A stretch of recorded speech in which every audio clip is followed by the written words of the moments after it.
তিন দফা দাবিতে চলমান এমপিভুক্ত শিক্ষকদের নতুন কর্মসূচি লং মার্চ টু যমুনা। সেই লং মার্চ টু যমুনা কর্মসূচিকে ঘিরে এই মুহূর্তে শিক্ষা ভবনের ঠিক সামনেই কিন্তু আমরা দেখছি যে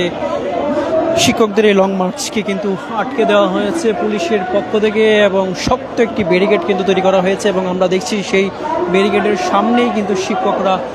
বসে পড়েছেন এবং তাদের যে তিন দফা দাবি রয়েছে সেই তিন দফা দাবিতে কিন্তু তারা বিভিন্ন স্লোগান কিন্তু দিচ্ছেন, সেটি কিন্তু আপনাদেরকে দেখানোর চেষ্টা করছি। দর্শক, আপনাদেরকে যদি জানিয়ে রাখি, তিন দফা দাবিতে কিন্তু বেশ কয়েকদিন যাবতীয় কিন্তু শিক্ষকরা তাদের যে আন্দোলন সেই আন্দোলন চালিয়ে যাচ্ছিলেন এবং সেই আন্দোলনের ধারাবাহিকতায় আমরা দেখেছি যে 12 তারিখ কিন্তু জাতীয় প্রেস ক্লাবের সামনে তারা অবস্থান নিয়েছিলেন তিন দফার দাবির প্রেক্ষিতে এবং সেই তিন দফার দাবিতে আমরা দেখেছি যে পুলিশের সাথে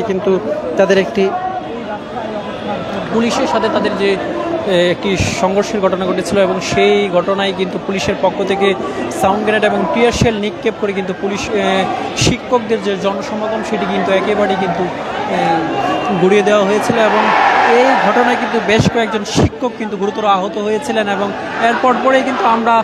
দেখেছি যে সামাজিক যোগাযোগ মাধ্যমে কিন্তু যে শিক্ষকদের উপরে যে আসলে পুলিশের এই যে হামলা, সেই হামলার কিন্তু আমরা দেখেছি বেশ কয়েকটি রাজনৈতিক দলের পক্ষ থেকে কিন্তু নিন্দা জানানো হয়েছিল এবং আমরা দেখেছি গতকালকে কিন্তু শিক্ষকরা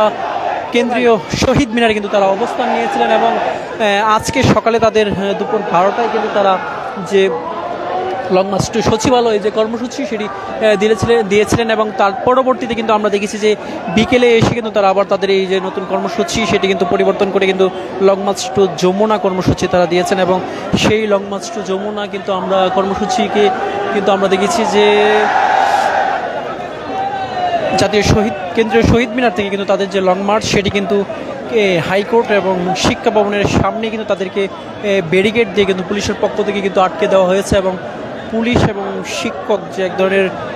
মুখোমুখি অবস্থানে রয়েছেন এবং এক ধরনের উত্তেজনাকর পরিস্থিতি কিন্তু এই মুহূর্তে তৈরি হয়েছে শিক্ষা ভবন এবং হাইকোর্টের গেটের সামনে। আপনাদেরকে যদি জানিয়ে রাখি যে তিন দফা দাবির মধ্যে শিক্ষকরা যে বিষয়গুলো উল্লেখ করেছেন তার মধ্যে তারা বলছেন 20% বাড়ি ভাড়া বৃদ্ধির পাশাপাশি চিকিৎসা খাতে 1500 টাকা এবং 75% ভাতা বোনাস বৃদ্ধির কর্মচারীদের বোনাস বৃদ্ধির দাবিতে মূলত কিন্তু তারা এই তিন দফা দাবিতে কিন্তু তারা এই আন্দোলন চালিয়ে যাচ্ছিলেন এবং সেই আন্দোলনকে ঘিরে কিন্তু আমরা দেখেছি যে 12 তারিখ কিন্তু তাদের উপরে কিন্তু হামলার ঘটনা ঘটে এবং সেই হামলার পরপরই কিন্তু শিক্ষকরা শহীদ মিনারে কিন্তু তারা অবস্থান নিয়েছিলেন এবং সেই শহীদ মিনার থেকে কিন্তু আজকে তারা কিন্তু এই সকালে কিন্তু তাদের যে কর্মসূচি ছিল লং মার্চ টু সচিবালয় সেই কর্মসূচি পরিবর্তন করে কিন্তু তারা লং মার্চ টু যমুনা কর্মসূচি দিয়েছেন। তারা বলছেন যতক্ষণ না পর্যন্ত তাদের এই যে দাবি মেনে না নেওয়া হবে ততক্ষণ পর্যন্ত তাদের যে চলমান আন্দোলন রয়েছে সেই চলমান আন্দোলন কিন্তু তারা চালিয়ে যাবেন। তারা বলছেন যে আসলে তাদেরকে আসলে দীর্ঘদিন যাবতই কিন্তু আসলে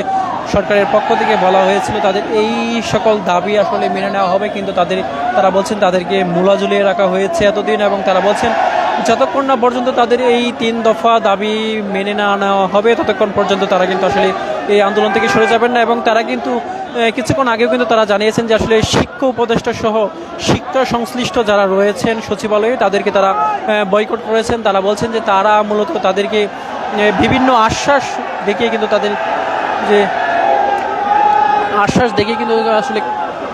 উল্লেখযোগ্য কোনো পদক্ষেপ কিন্তু আসলে শিক্ষা উপদেষ্টা তিনি নেননি। তারা বলছেন শিক্ষা উপদেষ্টার সাথে তাদের কোনো বৈঠক নয়, তারা সরাসরি বৈঠক করতে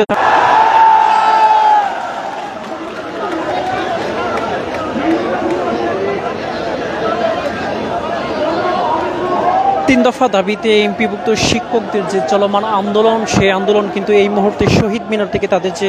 লং মার্চ টু যমুনা কর্মসূচি সেই কর্মসূচিকে ঘিরে শিক্ষা ভবনের সামনেই কিন্তু পুলিশের একটি শক্ত ব্যারিকেড দিয়ে কিন্তু তাদের যে চলমান আন্দোলন সেটি কিন্তু আটকে দেওয়া হয়েছে এবং আমরা দেখছি পুলিশ এবং শিক্ষকরা কিন্তু মুখোমুখি অবস্থান করছে। দর্শক, আপনাদেরকে যদি জানিয়ে রাখি তিন দফা দাবিতে কিন্তু এমপিভুক্ত শিক্ষকরা কিন্তু তাদের যে আন্দোলন সেটি চালিয়ে যাচ্ছিলেন। তাদের এই তিন দফার মধ্যে তারা যে বিষয়গুলো উল্লেখ করেছেন তারা